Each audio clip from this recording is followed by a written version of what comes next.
What if your birth certificate is lying to you? Not about the date, but about your age. We've been taught to count our lives in years, 40, 60, 80. We see these numbers as deadlines, a countdown to decline. We've all accepted a story. The story that says we peak in our 20s, plateau in our 30s, and from 40 onwards, it's a slow, inevitable march towards fragility. We accept the aching back. We accept the brain fog.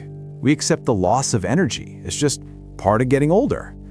But what if that entire story is wrong? What if this is what 90 is supposed to look like? What if this is what 85 feels like?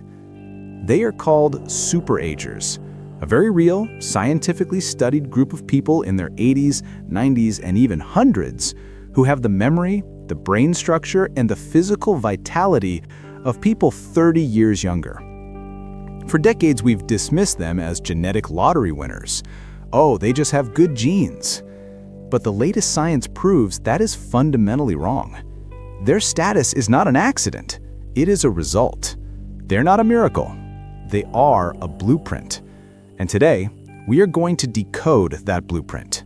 For the last 100 years, medicine has been in a war against dying. And to be fair, it has been incredibly successful.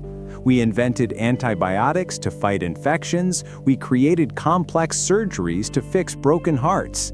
We developed drugs to manage diabetes and high blood pressure. This entire system, our standard method of health, has given us a miracle. It has extended our lifespan. We are living, on average, decades longer than our great-grandparents. We live our lives, and when a part breaks, we assume a doctor and a pharmacy will be there to fix it.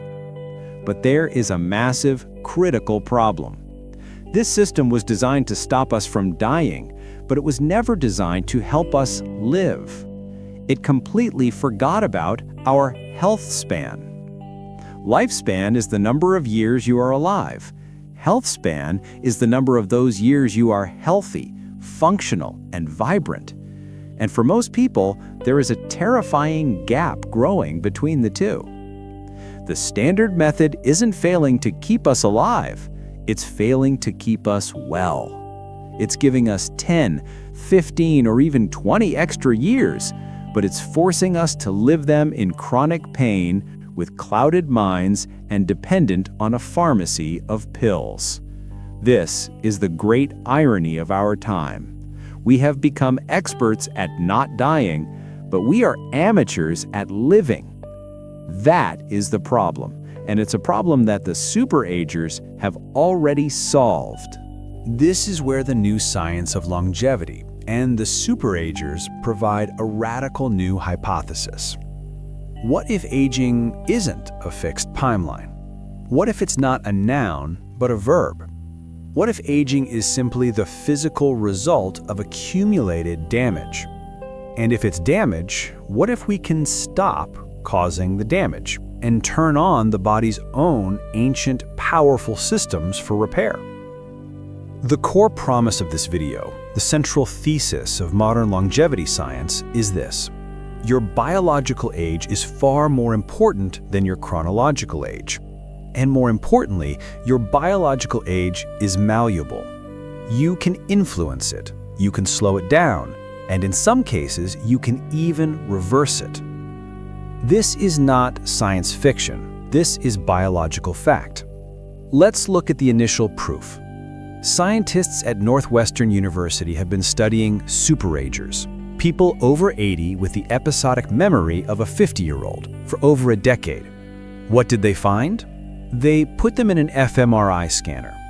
The brains of average 80-year-olds had shrunk. They were smaller, riddled with the expected markers of wear and tear. But the Super-Agers' brains? They were different. The regions of their brain responsible for memory and attention, the cortex and the hippocampus, were physically thicker and larger. They looked, on a structural level, indistinguishable from the brains of healthy 50-year-olds. It wasn't just good luck. Their brains were measurably more resilient to the physical plaques and tangles that cause Alzheimer's. they weren't just acting younger. On a cellular level, they were younger. This is the first piece of evidence that a younger biological age is a physical reality. The question is, how did they build those brains? So, what is the first pillar of building a super-ager body? If you ask most people how to get healthy, they'll say exercise. They picture a gym, a treadmill, lifting heavy weights, or training for a marathon. They picture intense, sweat-drenched, difficult sessions. And this is where we find our first major difference. Super-agers don't exercise, they live movement. This is a crucial distinction. For most of us, exercise is an event. It's something we do for 1 hour, 3 times a week. But for the other 23 hours of the day, we are sitting at a desk, sitting in a car, sitting on a sofa. This all-or-nothing approach sends our body into a state of shock. 1 hour of intense stress, followed by 23 hours of metabolic stagnation. When researchers studied the blue zones, the areas with the highest concentration of healthy centenarians, like Icaria in Greece or Sardinia in Italy, they didn't find gyms on every corner. They found something far more powerful, an environment of constant low-level activity. People in these regions don't work out. They walk everywhere, often up steep hills. They garden well into their 90s, requiring them to bend, squat, and carry. They do household chores by hand, not by machine. Movement is not a choice. It's an unavoidable, gentle, and consistent part of their entire day. This constant low-level motion is what built their resilience. It keeps their muscles engaged, their metabolism flexible, and their mitochondria, the power plants in our cells, healthy and efficient. So how do we apply this? You don't need to quit the gym, but the Super-Ager method is to supplement it by re-engineering your day. The goal is to never be sedentary for long. 1. Set a simple rule. Never sit for more than 30 minutes. Stand up, stretch, walk to get water. 2. Stop looking for the closest parking spot. 3. Take the stairs, always. It's a non-negotiable. 4. Go for a 10-minute walk immediately after every meal. This helps blunt the glucose spike and aids digestion. It's not about the 1 hour a week marathon. It's about the hundreds of small, natural movements you do all day, every day. This constant, gentle movement is the foundation for a resilient body. But that foundation needs the right fuel to be maintained. And this brings us to pillar 2, which is perhaps the most debated topic in all of health: what they eat. If you ask 10 different health experts what to eat, you'll get 10 different answers. Keto, vegan, paleo, carnivore, high carb, low fat. The nutrition world is a war zone of conflicting ideologies. So what do the Super-Agers eat? The answer is shockingly simple, and it's not a diet at all. It's a pattern. The food we eat is not just fuel, it's information. It sends signals to our genes. Some foods scream, emergency, store fat, create inflammation. Other foods signal, all is well, repair, clean house. The Super-Ager diet is a constant, gentle signal for repair. But the most important signal they send isn't just about what they eat, it's about how much they eat. They are masters of a concept scientists call caloric restriction. Not starvation, but restraint. This mild caloric stress is one of the most potent triggers for autophagy, your body's cellular cleanup crew that eats and recycles damaged old cell parts before they can turn into disease. In Okinawa, Japan, a famous blue zone, they have a saying they repeat before every meal: Hara Hachi Bu. It's a reminder to stop eating when you're 80% full. This simple 2,500-year-old Confucian mantra is a built-in mechanism for caloric restriction. And what do they eat? Across all the Super-Ager hotspots, from Sardinia to Costa Rica, the pattern is over 90% plant-based. This doesn't mean they are all vegans, but meat is eaten sparingly. It's a small side dish or a celebratory food, maybe a few times a month. Their daily diet is built on beans, whole grains, greens, nuts, and tubers. It's high in fiber, rich in nutrients, and crucially, low in processed sugar and saturated fats. So how do we apply this without moving to a remote island? First, adopt the Hara Hachi Bu mindset. This is the hardest part. It requires you to eat slowly and listen to your body. Put your fork down halfway through the meal. Ask yourself, am I still truly hungry, or am I just eating because it's on my plate? Second, think plant first, not plant only. Make meat the special guest, not the main event. Can you make 90% of your plate vegetables, legumes, and whole grains? Third, eat real food. The Super-Ager diet can be summarized in one sentence. Eat food, not too much, mostly plants. If it was made in a lab, it's not on the menu. Pillar 1, movement, and Pillar 2, food, build a resilient body. But the Super-Agers have shown us that a strong body is useless if it's housing a weak or stressed mind. This brings us to Pillar 3, a factor that can undo all your hard physical work. You can have a perfect diet and a perfect movement routine. But if you are in a state of chronic mental and emotional stress, you are aging yourself rapidly. This is Pillar 3, the Super-Agers relationship with stress. Let's be clear, Super-Agers have stressful lives. They've lived through wars, financial recessions, and personal loss. The difference is not that they avoid stress, it's that they are masters at shedding it. Most of us live in a state of constant low-grade fight or flight. We have 24/7 access to bad news, work emails that follow us home, and social media that tells us we aren't enough. This chronic stress floods our bodies with cortisol. Cortisol is the aging accelerator hormone. It devastates our immune system, destroys our sleep, increases inflammation, and signals our body to store visceral fat, the deadly fat around our organs. Stress is the biological rust that eats away at the machine. When researchers study the blue zones, they find that every single culture has powerful, non-negotiable, built-in rituals for shedding stress.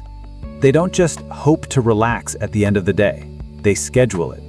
In Icaria, Greece, they take a mandatory midday nap. In Sardinia, Italy, they have a daily happy hour, not just about alcohol, but about gathering with the community to laugh, vent, and decompress. The Adventists in Loma Linda, California, observe a 24-hour Sabbath, a complete downshift from all worldly concerns, every single week. These aren't luxuries. They are non-negotiable health practices, as important as food or water. They do not let stress accumulate. So how do we apply this in our hyper-connected world? First, you must create a downshift ritual and treat it as a sacred, uncancelable appointment in your calendar. This could be a 20-minute walk without your phone. It could be 15 minutes of journaling or meditation. Or it could be a hard rule. At 6 p.m., your workday is over. No more emails, no more checking in. Second, prioritize sleep. Sleep is not a luxury. It is the single most powerful stress reduction tool we have. It is when your brain takes out the trash and your body repairs. You cannot be a super-ager on 5 hours of sleep. It's biologically impossible. So, we have a body that moves, is fueled by real food, and a mind that knows how to shed stress. This creates a state of biological resilience. But now, we have to talk about the brain itself. What good is a healthy 90-year-old body if the mind inside it is not sharp, engaged, and curious? This brings us to Pillar 4. If there is one thing that truly separates super-agers from their peers, it's their minds. This is Pillar 4, the engaged brain, or what scientists call cognitive reserve. For a long time, we believed the brain was like concrete. It said in early adulthood, and from there, it could only crack and crumble. We now know this is completely false. The brain is like plastic. It can rewire itself at any age, a concept called neuroplasticity. But here's the key. It only rewires itself if you force it to. If you live a life of easy routine, the same commute, the same job, the same TV shows, your brain shifts into autopilot. It becomes incredibly efficient, but it does so by pruning away the connections it doesn't use. This is the use it or lose it principle on a cellular level. Remember those Northwestern studies of super-agers with the thick, youthful brains? The researchers didn't just scan their brains, they interviewed them. They found one powerful unifying trait, a habit of effortful learning. They weren't doing 10-minute brain games on their phones or passively solving a crossword puzzle. They were engaged in activities that were difficult. They were learning a new language. They were mastering a new complex musical instrument. They were taking university-level courses in their 70s and 80s. This kind of high-friction learning forces the brain to build new neural pathways. It's the cognitive equivalent of building new muscle. This built-up cognitive reserve is like a mental savings account. It's so powerful that it's been shown to protect people from Alzheimer's even when their brains already show the physical plaques of the disease. Their brains are so resilient, they simply find a new pathway to get the job done. So, how do we build cognitive reserve? The key word is effort. First, stop doing what you're good at. If you're a math person, take a painting class. If you're an artist, learn to code. The activity must be novel and difficult. If you don't feel a little stupid, confused, or frustrated, it's probably not working. Second, embrace difficult reading.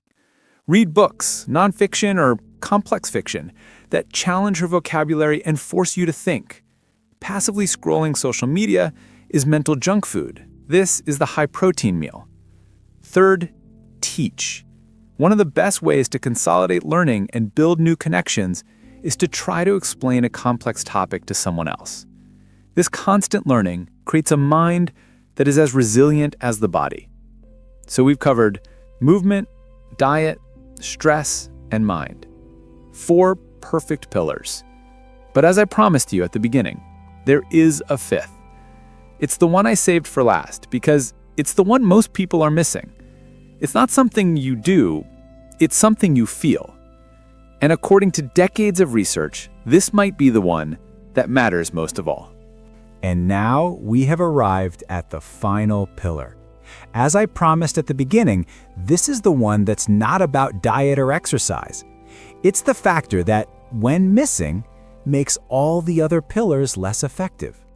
It's the one thing that, according to the 85-year-long Harvard study of adult development, the longest study on human health and happiness in history, was the #1 predictor of living a long, healthy life. More powerful than your cholesterol levels, more powerful than your social class, more powerful than your genes. This is Pillar 5, purpose and connection.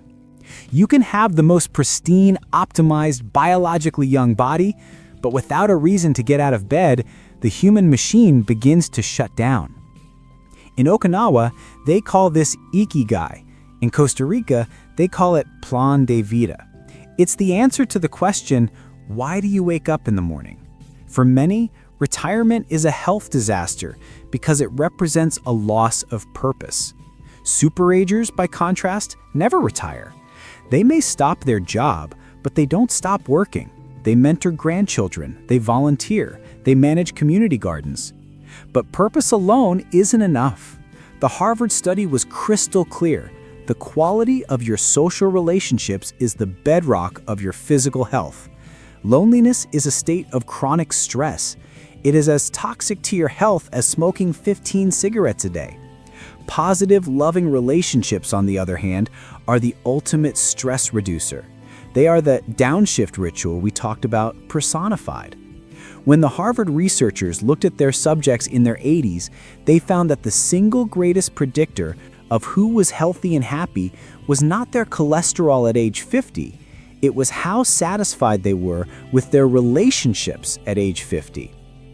People who felt connected to friends, to family, to a community had better protected brains. Their memories stayed sharper, longer. People who were isolated and lonely saw their health, both mental and physical, decline far earlier. A sense of purpose and a strong community are not soft skills. They are fundamental biological needs. They are the antidote to the chronic stress that ages us. They are the why that makes the how, the diet, the movement, the learning, worth doing. This is the Super-Agers' ultimate secret. They are not just living long, they are living for something. So, what does this all mean when you put it together? We've just unpacked the 5 core pillars of the Super-Ager Blueprint. Number 1, natural movement. Not intense, sporadic exercise, but constant low-level activity woven into the fabric of the day. Number 2, caloric restraint. Not a specific branded diet, but a pattern of eating real, mostly plant-based food and, most importantly, stopping at 80% full. Number 3, the downshift. Building non-negotiable rituals to shed the chronic stress that rusts us from the inside out. Number 4, the engaged brain. A commitment to lifelong, difficult learning to build a cognitive reserve that protects the mind. And number 5, purpose and connection. The ultimate why. The ikigai that gives all the other pillars meaning, and the deep social bonds that buffer us from loneliness. If you look at the standard method of aging, it's a model of passivity. We sit, we overeat, we absorb stress, we retreat into routine, and we become more isolated. The Super-Ager model is the complete opposite. It is a system of active engagement. It's a system that, at every level, sends the same signal to the body. You are needed. Be strong. Be sharp. Repair. The key realization is that these 5 pillars are not a checklist. They are a system. They amplify each other. Your social connections, pillar 5, make it easier to go for a walk, pillar 1. Your sense of purpose, pillar 5, gives you the motivation to learn, pillar 4. Your healthy diet, pillar 2, gives you the energy and mental clarity to do both. It's not about being perfect in one area. It's about being consistent across all 5. So, let's return to the hypothesis we started with. Can we not only slow but reverse our biological age? Based on the evidence from the Triumph trial and the very real existence of Super-Agers with brains 30 years younger than their driver's license, the answer is an undeniable yes. Your chronological age is a fact. It's a number that will always go up. But your biological age is a choice. It is the sum of the thousands of small decisions you make every day. Now, who is this blueprint for and who is it not for? If you are looking for a magic pill, a single supplement, or a 10-minute life hack that will make you biologically 20 again, this is not for you. This path requires effort. It requires patience. It requires you to unlearn the passive, convenient habits our modern world is built on. But if you are someone who believes that the last 20 years of your life should be as vibrant, sharp, and joyful as your first, if you are willing to trade easy convenience for deep, lasting vitality, then this blueprint is your new operating manual. So, now I want to hear from you. As you look at those 5 pillars, movement, diet, stress, learning, and connection, which one do you feel is the strongest in your own life right now? And which one do you need to work on the most? Let me know your answer in the comments below. I read as many as I can, and the conversation down there is one of the best ways we can all learn from each other. Thank you for watching. If you found value in this video and you want to continue to explore the science of living a healthier, longer life, please consider subscribing and turning on notifications. This isn't just about adding years to your life, it's about adding life to your years. Stay curious, and I'll see you in the next one.